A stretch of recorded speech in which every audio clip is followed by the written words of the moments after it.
Colossenses capítulo 1, versos de 1 a 12. Vou tentar não falar mais que a semana passada. Amém. Eu me assustei quando eu vi quanto que eu falei. Vocês são homens e mulheres de Deus mesmo. Amém? Amém. Colossenses capítulo 1, versos de 1 a 12. Paulo, apóstolo de Cristo Jesus, por vontade de Deus, e o irmão Timóteo, aos santos e fiéis irmãos em Cristo, que se encontram em Colossos, graça e paz a vós outros da parte de Deus nosso Pai. Damos sempre graças a Deus, Pai de nosso Senhor Jesus Cristo, quando oramos por vós, desde que ouvimos da vossa fé em Cristo Jesus, e do amor que tendes para com todos os santos, e por causa da esperança que vos está preservada nos céus, da qual antes ouvistes pela palavra da verdade do Evangelho, que chegou até vós, como também em todo o mundo, está produzindo fruto e crescendo. Tal acontece entre vós, desde o dia em que ouvistes e entendestes a graça de Deus na verdade, segundo fostes instruídos por Epáfras, nosso amado conservo, e quanto a vós outros, fiel ministro de Cristo, o qual também nos relatou do vosso amor no Espírito. Por esta razão, também nós, desde o dia em que o ouvimos, não cessamos de orar por vós e de pedir que transbordeis de pleno conhecimento da sua vontade, em toda a sabedoria e entendimento espiritual, a fim de viverdes de modo digno do Senhor, para o seu inteiro agrado, frutificando em toda boa obra e crescendo no pleno conhecimento de Deus, sendo fortalecidos com todo o poder, segundo a força da sua glória, em toda perseverança e longanimidade, com alegria, dando graças ao Pai, que vos fez idôneos à parte que vos cabe da herança dos santos na luz. Palavra do Senhor, amém? Senhor, em nome de Jesus, lemos a Tua palavra. Precisamos ouvir a Tua voz. A Tua palavra vai querer a luz para os nossos caminhos. Nós carecemos da Tua presença.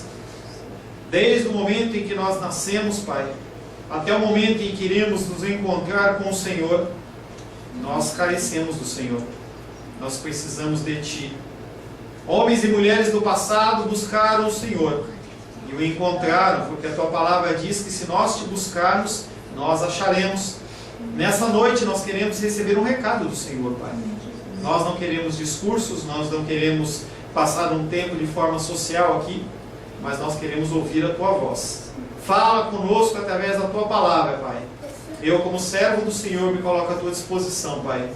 Senhor, eu de mim nada tenho a oferecer, mas eu sei que o Teu Espírito Santo pode me usar como instrumento da Tua vontade. E é isso que eu Te peço, Pai, nessa noite. E que os meus irmãos sejam edificados na Tua palavra, no conhecimento da Tua palavra, em nome de Jesus. Amém. Amém. Título da palavra de hoje: Conhecendo Deus em verdade. Quer dizer que nós podemos conhecer Deus em mentira. Sempre que você vê uma afirmativa na Bíblia, você pode ter certeza que a negativa dela também é possível, ela é verdadeira. Deus fala que nós temos que honrar nosso pai e nossa mãe. Fazendo isso, nós teremos uma vida longa, uma vida próspera. Ou seja, se você não honrar o seu pai e a sua mãe, você não terá uma vida longa e próspera. Os seres humanos não gostam dessas antíteses, esses contrários, mas são contrários que são verdadeiros. Seja em qualquer área, e na área espiritual, na área bíblica também não é diferente. Colossenses capítulo 1, verso 9 diz o seguinte: por isso, também nós quem? Nós já falamos, é o apóstolo Paulo, Timóteo, Epáfras e todas aquelas pessoas que estavam à volta do apóstolo Paulo. Por isso também nós, desde que ficamos sabendo, não cessamos de orar por vós e de pedir que sejais levados ao pleno conhecimento da vontade de Deus, com toda a sabedoria e discernimento espiritual. Nós já falamos em cultos anteriores a respeito do carinho que o apóstolo Paulo tinha pelos colossenses, mesmo sem tê-los conhecido. Mas pelo que eles ouviam falar, pelo que ele ouvia falar deles, ele sabia que aqueles homens eram homens cristãos de verdade. Eram homens que compartilhavam a fé com ele. Às vezes a gente tem pessoas que nós conhecemos e que são pessoas que são mais íntimas que um próprio irmão, que uma própria pessoa sanguínea. Eu tenho tido o prazer de ter contato com vocês e as pessoas me ligam e a gente acaba tendo contato de intimidades das pessoas que talvez a pessoa não abra com qualquer pessoa.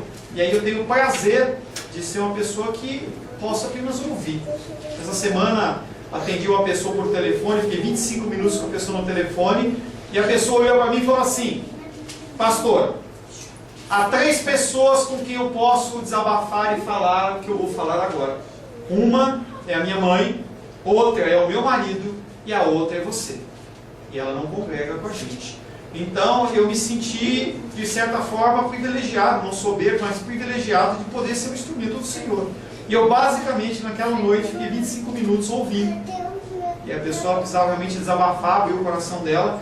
E a função pastoral, uma das funções pastorais é essa. E o apóstolo Paulo, ele se alegrava por ouvir que a palavra que estava sendo pregada tinha chegado a Colossos. E aqueles homens, conforme nós já falamos em cultos anteriores, eram homens que eram cristãos de verdade, apesar de ser uma igreja relativamente nova, de 3 a 5 anos de vida. Ele agora, antes ele tinha orado por ação de graças, ele estava agradecendo. Basicamente os primeiros versículos, o apóstolo Paulo agradecia a Deus pela vida daqueles homens. Mas agora ele muda, ele sai da ação de graças e ele começa a orar por eles. Paulo e seus companheiros começam a orar de uma maneira como eles nunca haviam feito. Você sabe quando você faz uma oração, você está acostumado a orar por uma pessoa? Eu oro por você pelas madrugadas. Nas madrugadas, quando eu acordo, eu oro por vocês, pelos pedidos que vocês apresentam. Mas há momentos em que nós somos ativados para uma oração mais forte. E o pessoal usa essa oração forte de uma maneira diferente. Mas você é ativado para você orar de uma maneira diferente. Você é acordado. Eu lembro que um mês atrás, mais ou menos, eu compartilhei com os irmãos no propósito de a gente procurar um lugar que a gente está congregando, quando a gente fosse sair daqui. E eu convoquei algumas pessoas, ou melhor, eu convoquei a igreja para que orasse pela madrugada. E alguns falaram para mim que estavam dormindo de uma hora para outra, puf! Você abre o olho seca e você não consegue fechar o olho mais. E aí não é um propósito, não é porque você me ama, apesar que você tem que me amar, como o Baby falava, brincadeira.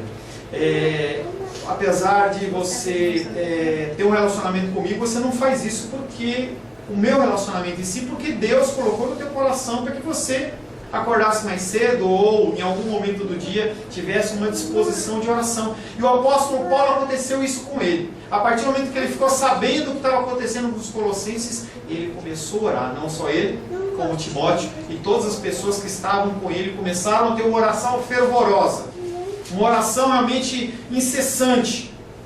As notícias que chegaram ao apóstolo com a visita de Epáfras haviam produzido uma surpreendente explosão de oração e intercessão. E ele fala que nós nunca cessamos de orar. O apóstolo acreditava firmemente na comunhão e oração, em extensão ao mandamento. Qual é o maior mandamento? Amar a Deus sobre todas as coisas e o próximo como a ti mesmo. E ele estendia esse mandamento de amar como também para orar. Você tem que orar uns pelos outros. Nós temos que orar uns pelos outros. Não ache que você não tem que orar por mim, você tem que orar por mim. Porque dependendo da vontade do Senhor e das suas orações, é o que nos mantém de pé. Nos mantém caminhando. O pai da Laodiceia era pastor e as pessoas tinham que orar por ele. Porque se nós dependermos das nossas forças, nós não temos forças para continuar caminhando. E aí o apóstolo Paulo e seus companheiros, eles oravam por aqueles por quem estavam escrevendo. Quando escreviam para os filipenses, eles oravam pelos filipenses. Eles oravam pelos colossenses, pelos coríntios e por todos aqueles homens que eram servos de Deus. Ele orava por aquelas pessoas. Em contrapartida, ele esperava que aqueles homens também orassem por eles. amar a Deus sobre todas as coisas, o próximo como a ti mesmo, e também orar pelos outros. Então você não é simplesmente uma pessoa que pede oração, você também tem que fazer oração. Mas pastor, eu não sei orar. Converse com Deus. Apresente as necessidades, apresente os desejos, os anseios, as necessidades, não apenas as suas, mas dos outros. Isso é bíblico e faz bem. Paulo primeiramente usou a palavra orando. Agora ele ora, ele usa a palavra pedindo. Qual a diferença? Orar é uma coisa mais geral, você pode ter vários tipos de oração. Mas a oração de petição é uma oração específica. E o apóstolo Paulo está falando sobre uma oração específica. Pedir é algo mais especial. Eu posso orar por vocês de uma maneira bem específica, orar para vocês serem abençoados, com saúde, com paz no lar, tranquilidade, prosperidade. Mas a partir do momento em que você vem a mim e fala assim, olha, eu quero uma oração por este assunto. Então é uma petição, é uma coisa mais específica. 1 Timóteo, capítulo 2, verso 1, diz o seguinte: antes de tudo, pois, exorto que se use a prática de súplicas, orações, intercessões, ações de graças em favor de todos os homens. Ore em favor de todos os homens. Aqueles que não são salvos, ore em favor de todos os homens. A Dilma, que foi eleita agora e tem um monte de gente querendo tirar ela, ore em favor de todos os homens. É nossa função que está tendo a viver em oração. Mas pelo que o apóstolo Paulo ora? Será que ele ora pela prosperidade? Será que ele está orando pela Brastemp? Será que ele está orando pela pessoa ter um banquete na mesa dele? Por que o apóstolo Paulo está orando? Ele ora para que se conheçam a Deus plenamente. Talvez eles conhecessem Deus parcialmente. E aí a pessoa, quando entra na igreja, não sei se como foi com você, mas quando eu me converti, a pessoa, quando falava qualquer coisa, quando havia um toque, algum toque do louvor, eu já começava a chorar. E era uma intimidade, era uma comunhão superficial. E aí, conforme você vai caminhando, você vai desenvolvendo uma comunhão maior. Na quinta-feira, eu tive o prazer de ser convidado para um culto de bodas de estanho. O pessoal inventa, né? Bodas de estanho. Isso deve ser coisa de esposa, né? Eu não sei se homem ia inventar bodas de estanho, esses nomes. Mas tudo bem. Fui eu, Carol e Fabiano na culto de bodas de estanho. Acho que era bodas de estanho de zinco. E nós estávamos naquele lugar e eles estavam comemorando 10 anos de casado. A comunhão, ela é desenvolvida com o tempo. Com o tempo você vai conhecendo as pessoas, com o tempo você vai crescendo no conhecimento das pessoas. E o apóstolo Paulo, ele espera que aqueles colossenses que estão começando bem, eles continuem caminhando em direção ao Senhor. O apóstolo Paulo ora para que os colossenses não apenas abundem, mas superabundem, que eles fiquem cheios do Espírito Santo. Não seja uma coisa normal, não seja uma coisa tradicional, não seja uma coisa comum. Eu queria pedir que vocês fechassem aquela janela ali, por favor, para evitar esses bichinhos, senão a gente vai ficar impregnado de bichinhos aí. Não, se fechar, não entra não. Tá? Então vamos diminuir pelo menos uma entrada. Ele ora para que os colossenses superabundem em sabedoria e conhecimento de Deus. Não é conhecimento de religião, não é conhecimento da denominação, mas é conhecimento de Deus. Uma coisa que o meu apóstolo, o falecido apóstolo pastor Jonas, lá de São Paulo, me ensinou, é que nós temos que caminhar em direção a Deus. O pastor tem que ensinar a pessoa a caminhar a Deus, não depender do homem, mas depender de Deus. E nós não temos que buscar uma sabedoria humana. E aí você pode buscar a sabedoria humana em cursos seculares, mas também dentro da igreja.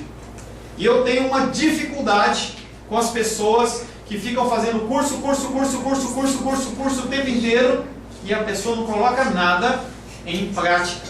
Nós temos que colocar as coisas que nós aprendemos em prática. E aí o presbítero Sebastião, ele falava comigo, muito obrigado. O presbítero Sebastião falou comigo hoje. Ele estava conversando. E ele falava assim, pastor, quando a gente tiver a igreja e a gente abrir a igreja, o senhor pode colocar assim uma plaquinha. aconselhamento bíblico. E eu brincava com ele, falei, pastor Sebastião, você está querendo arranjar confusão para mim. Ele falou, não pastor, nós temos que colocar em prática o que nós aprendemos. Amém, é isso mesmo. Nós temos que colocar em prática o que nós sabemos e o que nós aprendemos. Também que ele também ora para que os colossenses entendam que Jesus Cristo é o meio por quem todas as graças são concedidas. Não é Paulo, não é Epáfras, não é oração forte, mas é Cristo. Cristo que é aquele que concede a graças aos cristãos. E também que a glória de Deus seja reconhecida como um propósito final. Gente, como eu já falei, o propósito final não é você ser feliz.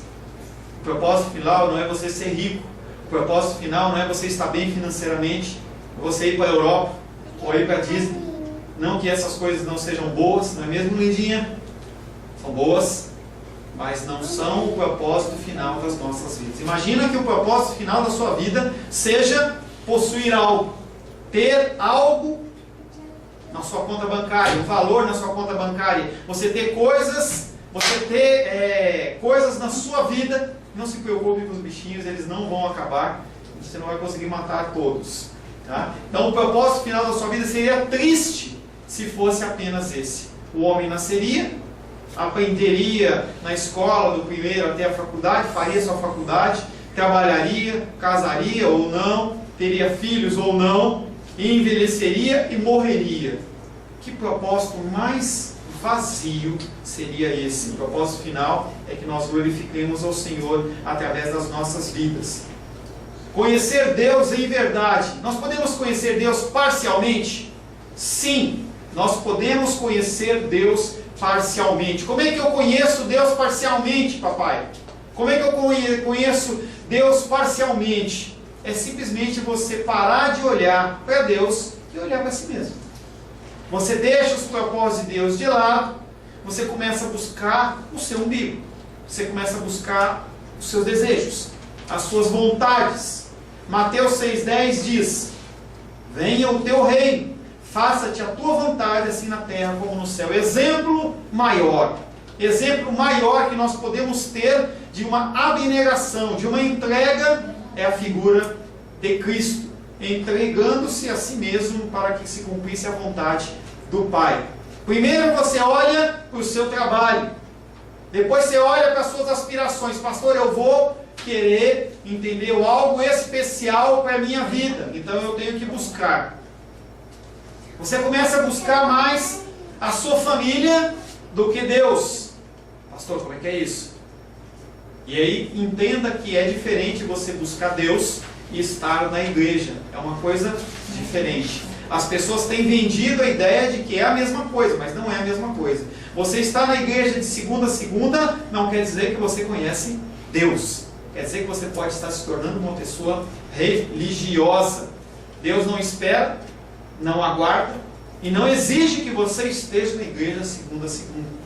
Nem terça a terça, nem toda quarta, nem toda quinta, nem toda sexta. O que Ele pede, o que Ele comanda, o que Ele comanda como um mandamento é que você o adore um dia da semana. E esse é o dia em que você tem que estabelecer comunhão. Quer dizer que eu saí da igreja do domingo, eu posso fazer o que eu quiser. Não. Conversar hoje pela manhã, falei um pouco mais com o Gabriel, entendeu? A pessoa ela tem que dar frutos de mudança, frutos de transformação. Você pode conhecer Deus parcialmente? Sim. Tem um texto interessante, bem longo, que eu quero que você abra, não quero que você acompanhe não. Lucas capítulo 14. Lucas capítulo 14.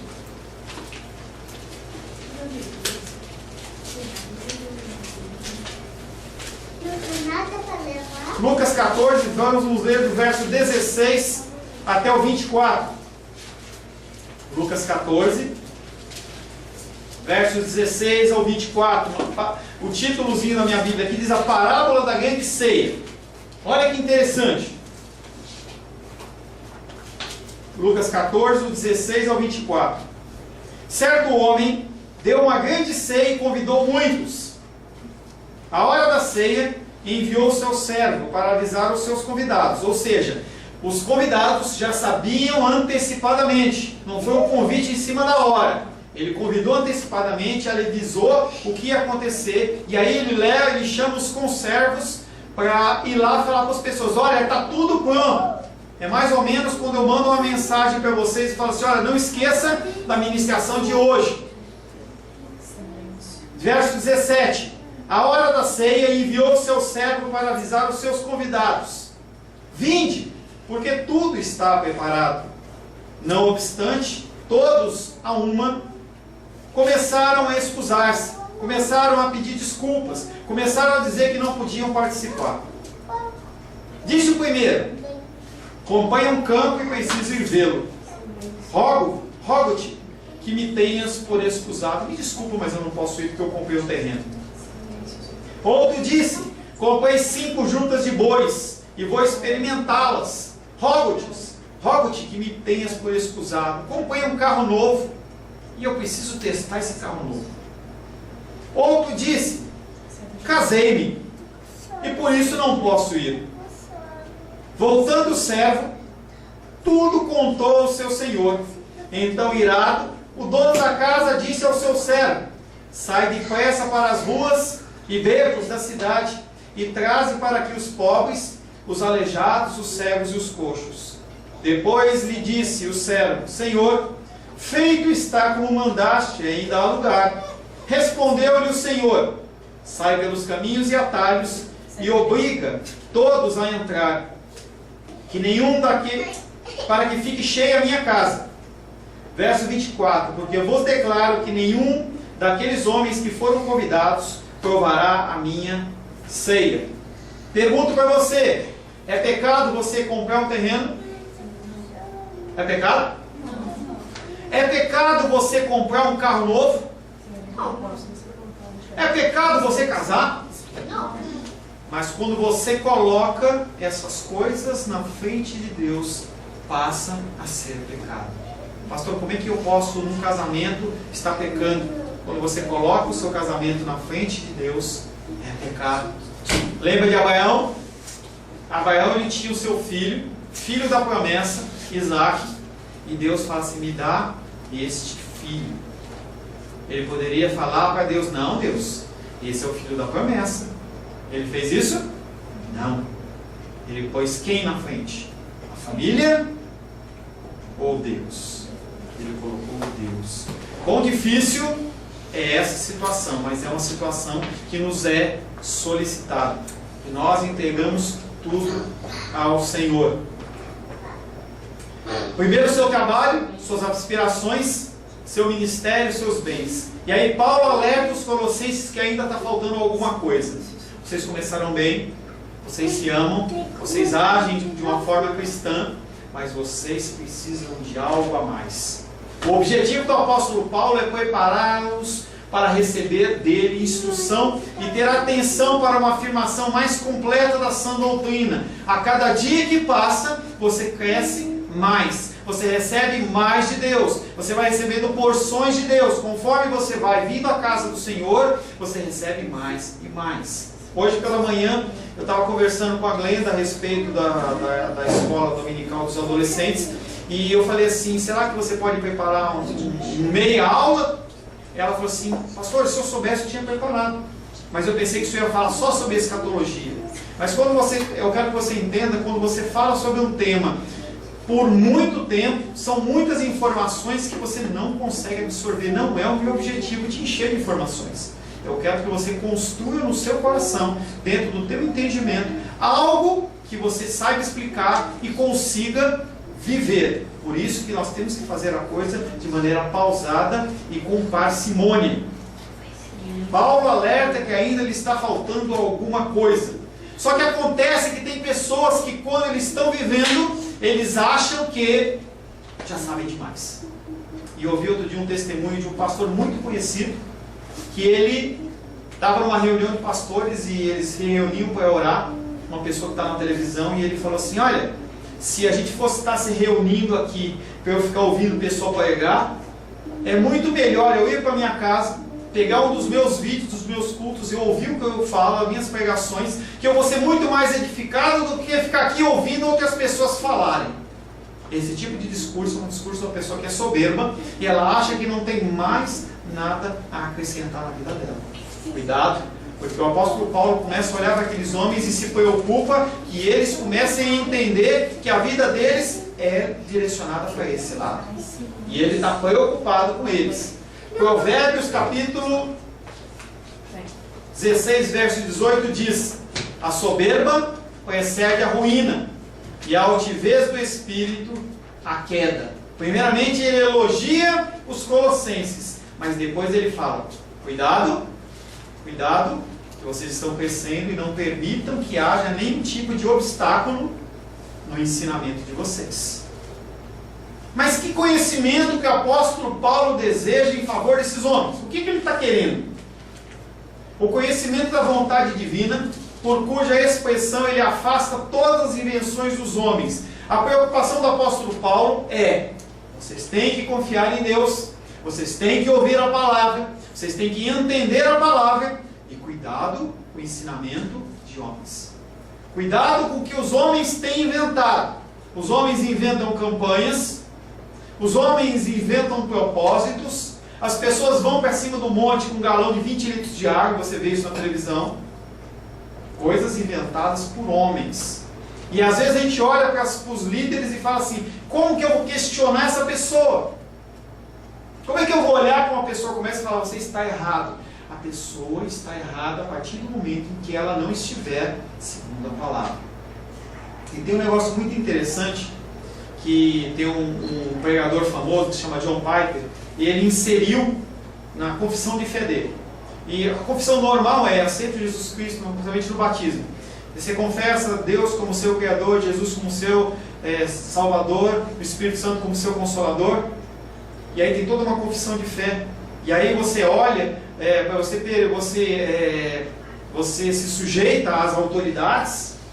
E é toda uma confissão ali perante a igreja, quando você vai ser batizado, quando você vai ser declarado como membro. E na igreja dele ele fala assim: enquanto estiver de acordo com a palavra. Enquanto estiver de acordo com a palavra, você é meu pastor, você é o meu líder, o que você fala eu vou procurar seguir, mas a partir do momento em que eu falar coisas que não estão na palavra, vocês não têm que seguir. Se eu inventar de lavar essa igreja com sal grosso, está na palavra? Não, você não acha nenhum exemplo. Se eu vou falar assim: não, todo mundo vai vir de branco na sexta-feira, não é despacho, é invenção do meu coração, não está na Bíblia. Nós temos que entender que as coisas que estão na Bíblia são para serem seguidas. O que não está na Bíblia não é para ser seguido. E o apóstolo Paulo está alertando esses homens: gente, se vocês não se firmarem na palavra de Deus, os homens vão te enganar. Um exemplo para você: Casa da Moeda. Sabe Casa da Moeda? Onde faz o dinheiro, que a gente almeja ter a carteira cheia? Aqueles peixes lá, como é que é o nome daquele peixe azul lá das notas de 100? Garopa. Garopa? Não é garopa? Não sei, é um peixe. É um peixe grandão. Não sei, é um peixe grandão. Aquele peixe lá, todo mundo consegue ter uma nota daquela na carteira, ou várias. Lá na Casa da Moeda, milhares e milhares passam todos os dias. E como todo processo de fabricação, há controle de qualidade. E aí as pessoas acham que eles procuram defeitos. Mas na Casa da Moeda eles não procuram defeitos. Eles procuram coisas que definem uma nota como verdadeira. Então o tipo de papel. Esse papel é o papel que é conforme? Beleza. Então passou. Tem que ter aquela marca d'água. Tem a marca d'água? Ótimo. A impressão está perfeita, a numeração está perfeita, uma série de coisas que eu não sei te identificar o que é, mas a pessoa identificou aqueles detalhes na nota, ela é considerada como verdadeira. Qual que é o modo diferente? Qual que seria o modo errado? Você procurar coisas erradas. E as pessoas elas têm procurado coisas erradas, em vez de procurar se firmar no certo. Porque se você souber o que é que a palavra diz, nada vai te enrolar. A pessoa vai falar para você alguma coisa, aquilo vai entrar no teu coração como se fosse uma coisa incômoda. Sabe quando você ouve uma coisa que é errada e você não sabe o que está acontecendo, mas você sabe que está errado? E isso é o que acontece quando você tem a palavra no coração e algo é declarado para você que não tem a ver com a palavra de Deus. Não cessamos de orar por vós e de pedir que sejais levados ao pleno conhecimento da vontade de Deus com toda a sabedoria. E aí ele insere com toda a sabedoria. Não adianta você saber a vontade de Deus, você não ter sabedoria para executá-la, para você fazê-la. A gente pode receber uma direção de Deus, mas você não sabe como fazer. Nós precisamos da sabedoria. E essa sabedoria não é uma sabedoria que você adquire numa faculdade. É uma sabedoria que você recebe diretamente do Senhor. Se você ler o livro de Êxodo, em especial ali na fabricação do tabernáculo, você vai ver que homens, eles foram capacitados por Deus a ser artífices de metal, de cobre, de panos, de pintura, uma série de coisas que eram capacitação de Deus sobre aquela vida daqueles homens. E essa é a capacitação que nós temos que buscar, porque nós temos que oferecer ao Senhor um culto de entendimento. Por isso que eu falo, nós temos colocado tijolinho em cima de tijolinho, ensinando você o caminho que você deve seguir, o que você deve fazer. Romanos 12:1 diz: rogo-vos, pois, irmãos, pelas misericórdias de Deus, que apresenteis o vosso corpo por sacrifício vivo, santo e agradável a Deus, que é o vosso culto racional.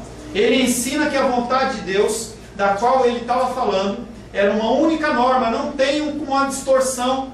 O conceito de que Deus escreve certo por linhas tortas, isso não existe, não está na Bíblia. Você pode procurar em Provérbios, onde você quiser. Isso é provérbio mundano, provérbio pagão. Deus escreve certo por linhas certas. E a linha certa que ele escreve chama-se Palavra de Deus. A pessoa tem que buscar o entendimento, ela tem que buscar o conhecimento, ela tem que ter esse desejo de buscar o Senhor, de buscar o seu conhecimento, o conhecimento da sua palavra. E quando você faz isso, você é considerado por Deus como um sábio. Agora, tem coisas, tem pontos que você tem que ir e tem lugares que você não tem que trilhar.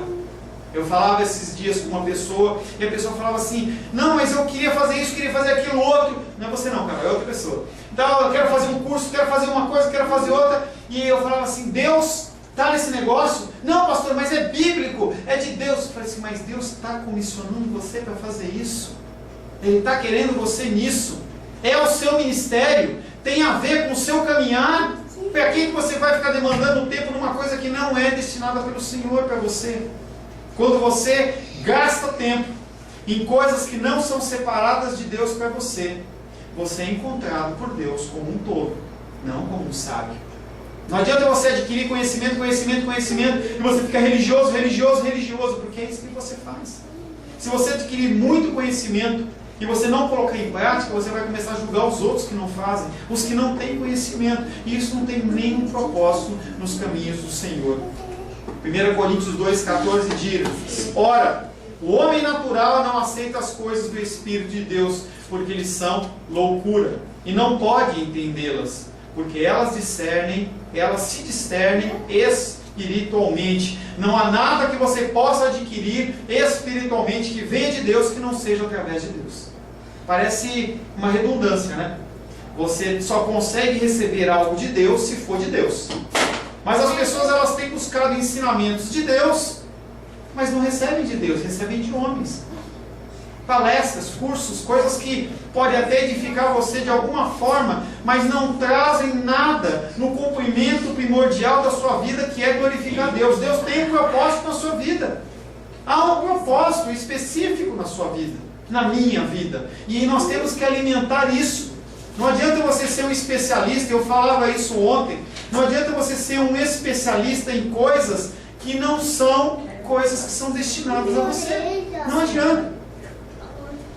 Romanos 12:2 diz o seguinte: e não vos conformeis com esse século, mas transformai-vos pela renovação da vossa mente, para que experimenteis qual seja a boa, agradável e perfeita vontade de Deus. O conhecimento aqui não é um aprendizado abstrato, não é uma coisa que você não pode pegar, que você não pode pôr em prática. Você tem que pôr em prática. Não é um conhecimento teórico, mas é um conhecimento que tem que encher o seu coração. E aquela igreja de Colossos, ela estava sendo invadida por um conhecimento gnóstico. Ou seja, aquilo que a gente já falou, as pessoas entendiam que por muito conhecer, elas iriam ser salvas. Por muito conhecer, elas iam alcançar um crescimento espiritual maior. E é mentira. Deus não fala que a gente tem que se entuchar, como quando você faz uma linguiça, que você vai colocando coisa da palavra. Não, a gente tem que ouvir a palavra, ler a palavra, entender a palavra. E não se preocupe em ler 1 capítulo, 10 capítulos, um livro por dia. Se preocupe em colocar em prática o que você leu. Isso é o importante. É nisso que você vai ser julgado. Em você colocar em prática o que você ouve, que você lê, por menos que seja. Se você ler um versículo e colocar ele em prática, você vai ser encontrado como um cristão aprovado. Agora, se você fala assim, não, eu já li 20 vezes a Bíblia, você não colocou nada em prática, qual que é a vantagem disso? O conhecimento não é um conhecimento teórico, não é um conhecimento abstrato. Efésios 1,17 diz: para que o Deus do nosso Senhor Jesus Cristo, o Pai da glória, vos conceda espírito de sabedoria e de revelação, no pleno conhecimento dele. No Novo Testamento fala sobre essa preocupação. Nós temos que buscar o entendimento de Deus através de Deus. No Antigo Testamento, Salmos 25:12, ao homem que teme o Senhor, ele instruirá o caminho que deve escolher. Passei esse versículo essa semana para as pessoas por celular e norteou meu caminho. Eu confesso a vocês que estava procurando com o Sebastião um lugar para a gente congregar, e aí ver esse versículo, ele me deu uma paz, uma tranquilidade, e eu comecei a declarar aquele versículo, não como uma repetição simples, mas eu falava assim: Senhor, eu tenho temor por Ti, me mostra o caminho, mostra o que eu tenho que escolher, mostra o que eu tenho que fazer. Aí o coração foi acalmando, foi acalmando, foi acalmando, e aí nós podemos estar sendo abençoados. Paulo ora para aqueles a quem ele escreve: se encham do mais rico e profundo conhecimento da vontade de Deus. É como se o apóstolo Paulo estivesse dizendo: o pleno conhecimento da vontade de Deus tem que ser a petição básica de vocês. Busca Deus, busca o seu conhecimento, busca o seu entendimento. É nisso que vocês vão se satisfazer. Para de fazer petição material, para de ficar fazendo petição por coisas naturais. Pede por conhecimento de Deus, entendimento de Deus, porque Deus ele vai mostrar o caminho que você deve seguir, o que você deve fazer, o que você deve escolher. O conhecimento penetrante que faz parte da ferramenta espiritual do crente consiste em toda a sabedoria e conhecimento espirituais. Eu e Rosângela tivemos contato com o pastor há uns quase 10 anos atrás, e ele falava assim, que ele era muito tradicional, ele era uma pessoa que conhecia muito da palavra, mas ele vivia muito pouco do Espírito Santo de Deus. E aquele homem, ele falava assim, que em certo momento ele recebeu o batismo com o Espírito Santo, e ali ele pôde viver também o sobrenatural de Deus. Mas ele constatou com muita tristeza, que não na sua totalidade, a gente não tem como generalizar, mas que as pessoas que são absolutamente tradicionais não conhecem nada do Espírito, e as pessoas que são altamente pentecostais não conhecem nada da palavra. E a pessoa acha que ela pode dissociar uma coisa da outra, a palavra do Espírito e o Espírito da palavra. Você não tem como separar essas coisas. Você só tem como viver a palavra através do Espírito. Você só tem como conhecer a palavra através do Espírito. O cristão que vive assim, ele não é enganado pelas estratégias de Satanás. Porque o conhecimento prático, qualquer um pode aprender. Você pode pegar uma pessoa na rua e dar um curso de teologia, ela pode falar muito melhor do que eu falo. Pode ter muito mais conhecimento, mas o que essa pessoa passa? O que essa pessoa transmite? Satanás mesmo, ele conhece muito da Bíblia, talvez conheça mais do que todos nós aqui, talvez mais do que muitas igrejas. Ele conhece a Bíblia de ponta a ponta, mas ele conhece a Bíblia de uma forma literal. Cursos e mais cursos. Ministrações e mais ministrações. Há muitos livros de autoajuda. Você pode ir lá, comprar livros como o do Augusto Cury, que é um livro até muito lido por cristãos, mas que não tem nada de cristão, é só psicologia. Autoajuda. Como você se autocurar. Como você se autoajudar. Livros para você conhecer Deus. 7 passos para você conhecer Deus. Uma vida com propósitos. E aí você começa, a pessoa não quer cavar, a pessoa não quer ler a Bíblia, então ela tem que ter alguém que intermedia para que ela possa ter acesso a Deus. Jesus Cristo, eu vou falar novamente, Jesus Cristo rasgou o véu e a pessoa vai lá e cuspiu o véu. eu tenho que ler tal livro, eu tenho que fazer tal coisa, porque se eu não fizer isso eu não tenho contato com Deus, eu não tenho acesso com Deus. É como se nós quiséssemos que outros intermediassem a nossa comunhão com Deus. Nós sabemos interpretar fórmulas complexas. Sebastião, ele mexe com a parte da CAESB lá, eu tenho certeza que muitos problemas ele consegue resolver lá. A Carol, advocacia, o Sebastião está caminhando para sair a OAB dele. A Carol, ela vai no tribunal, ela resolve uma série de coisas. Nós trabalhamos com coisas complexas, mas as coisas simples nós não conseguimos resolver. Que coisas simples são essas? Mateus capítulo 16, versos de 1 a 4. Aproximando-se os fariseus e os saduceus, tentando, pediram-lhe que mostrasse um sinal vindo do céu. Ele, porém, lhes respondeu: chegada a tarde, dizeis, haverá bom tempo, porque o céu está avermelhado, e é pela manhã.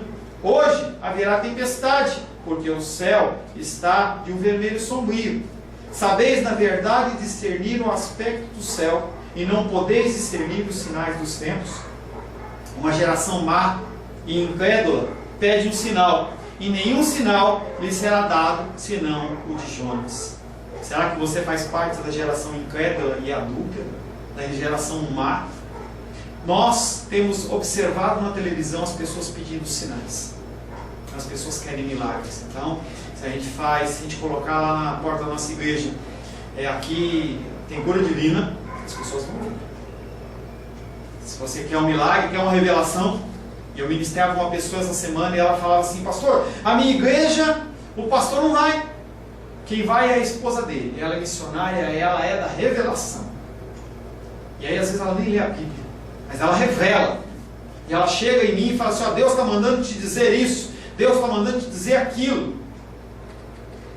As pessoas gostam disso. Se eu começar a fazer isso, vai encher. Mas eu não vou fazer isso.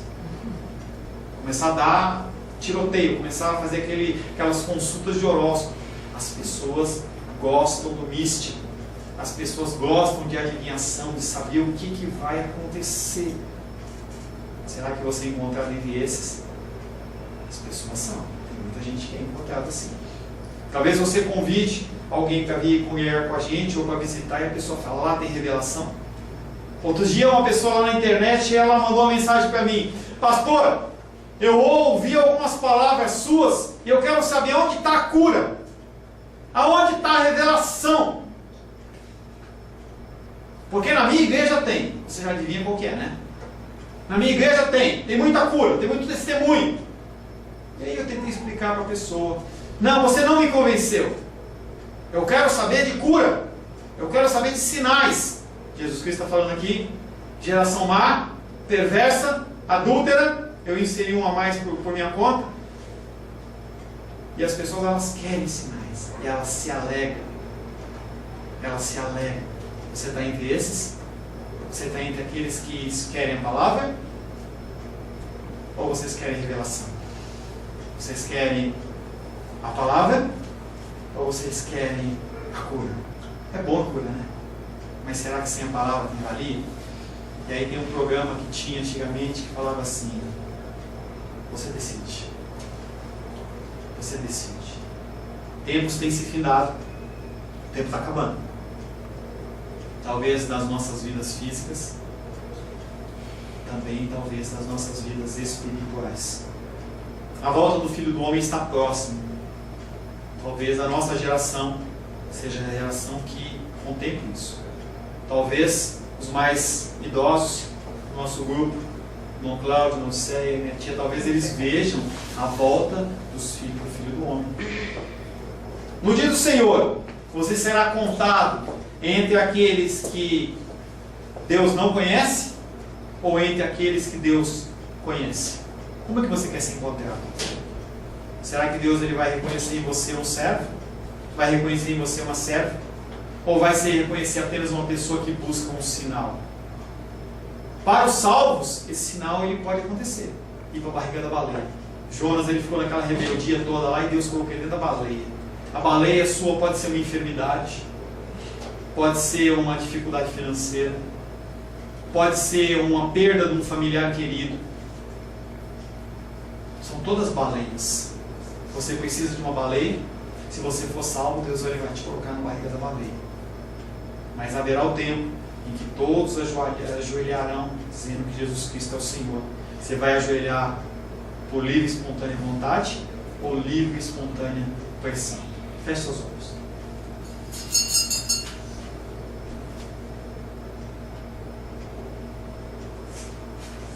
Senhor Deus, Tu és santo, Tu és bendito, Tu és glorioso, Tu és aquele que reina, Tu és aquele que é para sempre. Não há outro Deus como Tu. Incomparável Tu és, bendito, majestoso, glorioso, Tu és santo, Pai. Nós, Pai querido, nos colocamos na Tua presença como dependentes de Ti. Nós precisamos do Senhor. Nós precisamos da manifestação da Tua graça e da Tua misericórdia. Sem isso, Pai, nós não podemos seguir em frente. Nós ousamos orar como Moisés ousou. Se a Tua presença não vai conosco, não nos faça sair deste lugar. Pai, nós estamos em tempo de mudança. Nós estamos em tempo, Pai, de renovo. Não nos faça sair deste lugar se a Tua presença não for conosco, Pai. Tem misericórdia de nós, Pai. Tem misericórdia de nós, Pai. Nós precisamos da Tua direção. Nós não temos no nosso coração o desejo de crescer por crescer, mas o nosso objetivo é alcançar mais vidas, Pai. Alcançar mais almas. Por esse propósito, Pai querido, nós intentamos sair deste lugar. Esse lugar que antes da fundação do mundo, o Senhor já havia preparado para que nós estivéssemos aqui louvando e adorando o Teu bendito, santo nome, Senhor. Senhor, alcança essas vidas na internet, Senhor. Pessoas que têm ouvido a Tua palavra. Pessoas, Pai querido, que às vezes não têm como congregar e aonde congregar. Mas o Teu Espírito Santo, Ele é capaz de fazer infinitamente mais do que podemos pedir, pensar ou imaginar. Em nome de Jesus. Amém.